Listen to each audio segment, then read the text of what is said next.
कहा जाता है कि सुभाष चंद्र बोस पर सैकड़ों लड़कियां औरतें मरती थी, लेकिन फिर हल्ला करने लगे। बता रहे हैं प्रेम कहानी उनका, बड़ी शानदार प्रेम कहानी है, समझ गए। तो ऐसे हल्ला कीजिएगा तो नहीं बताएंगे, तो छोड़ देंगे हम बहुत दिन से सोच रहे थे किसी बैच में सुभाष चंद्र बोस का प्रेम कहानी बताएं, तो हल्ला कीजिएगा तब नहीं बताएंगे। आप लोग हल्ले बहुत करते हैं, समझे।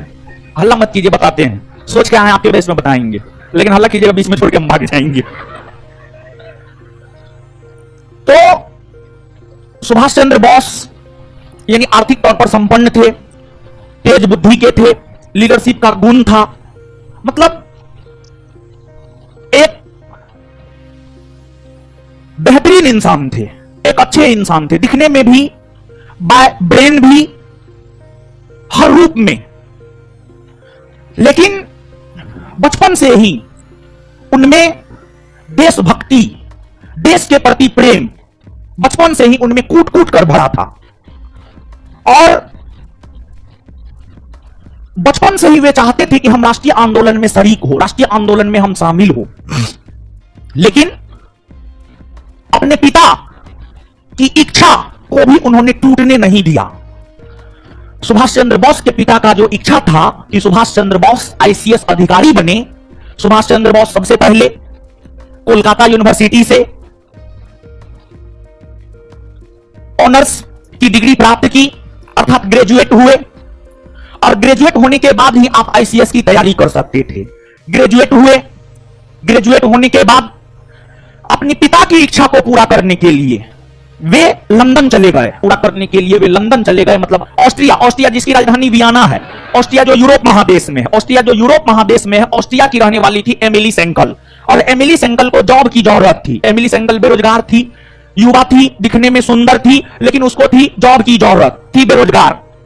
तो एमिली सेंकल सहायक के तौर पर, सुभाष चंद्र बोस के सहायक के तौर पर, सुभाष चंद्र बोस के टाइपराइटर के तौर पर काम करना शुरू की सुभाष चंद्र बोस के साथ, और एक सहयोगी के तौर पर जब एमिली सेंकल काम कर रही थी सुभाष चंद्र बोस के साथ, तो उसी क्रम में दोनों एक दूसरे के करीब आए और फिर दोनों विवाह कर लिए, दोनों विवाह कर लिए। और इन लोगों का विवाह जो है आपको काफी गुप्त विवाह था।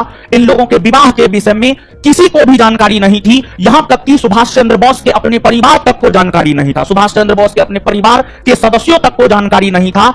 लेकिन संभवतः यह बतलाया जाता है कि सुभाष चंद्र बोस के विवाह के विषय में पंडित जवाहरलाल नेहरू को पता था, पंडित नेहरू को पता था, और सुभाष चंद्र बोस का विवाह संभवतः 1937 में हुआ है। 1936-37 में जो है सुभाष चंद्र बोस का विवाह हुआ है, लेकिन कुछ स्रोत लिखता है 1941 में भी हुआ है। तो मतलब सुभाष चंद्र बोस का विवाह भी, जैसे सुभाष चंद्र बोस की मृत्यु काफी संदेहास्पद है, उसी प्रकार से सुभाष चंद्र बोस का विवाह भी काफी संदेहास्पद है। लेकिन यह बात सत्य है कि सुभाष चंद्र बोस ने विवाह किया है, और सुभाष चंद्र बोस ने एमिली सेंकल से विवाह किया है, और एमिली सेंकल से प्रेम विवाह सुभाष चंद्र बोस ने किया है। और सुभाष चंद्र बोस एमिली सेंकल के साथ मुश्किल से 7 वर्ष साथ में गुजारे थे, 7 ईयर्स, 1936-37 से लेकर के 1943 तक, 1936 से 1943 तक आप मान सकते 4+3 यानी 7-8 साल जो है सुभाष चंद्र बोस एमिली सेंकल के साथ समय गुजारे थे। और जब भी सुभाष चंद्र बोस ऑस्ट्रिया में होते थे, तो सुभाष चंद्र बोस जो है एमिली सेंकल के साथ ही समय गुजारते थे।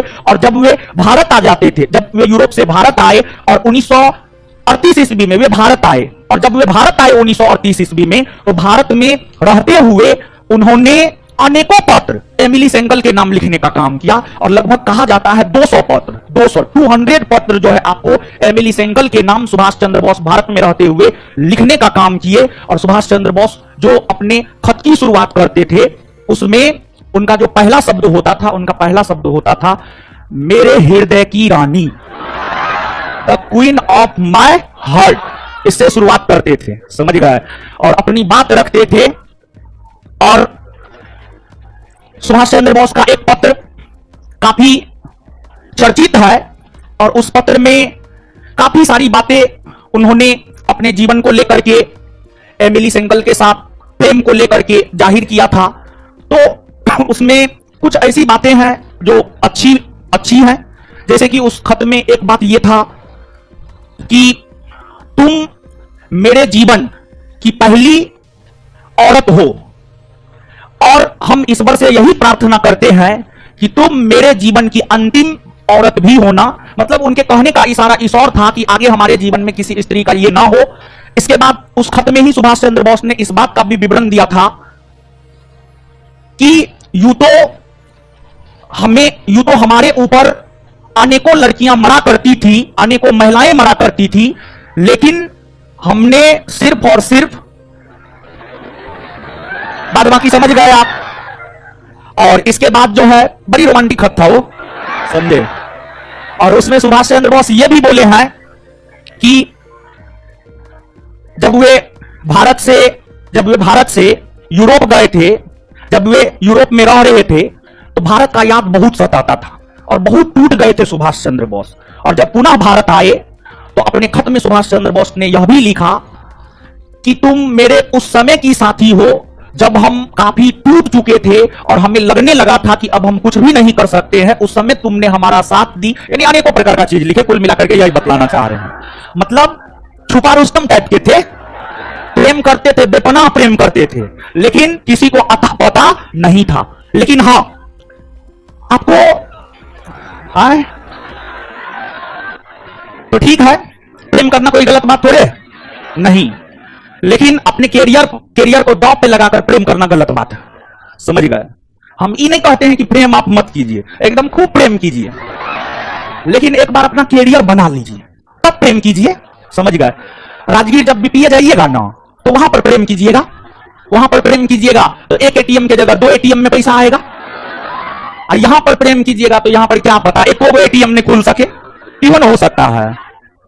और जानते हैं ये 1275 से पहले जो 2213 वाला था, उसमें लगभग 30-40% लड़का लड़की सेटल हो गया है बीपीए में, समझ गए। एक एटीएम की जगह 2 एटीएम बना लिया है, समझे।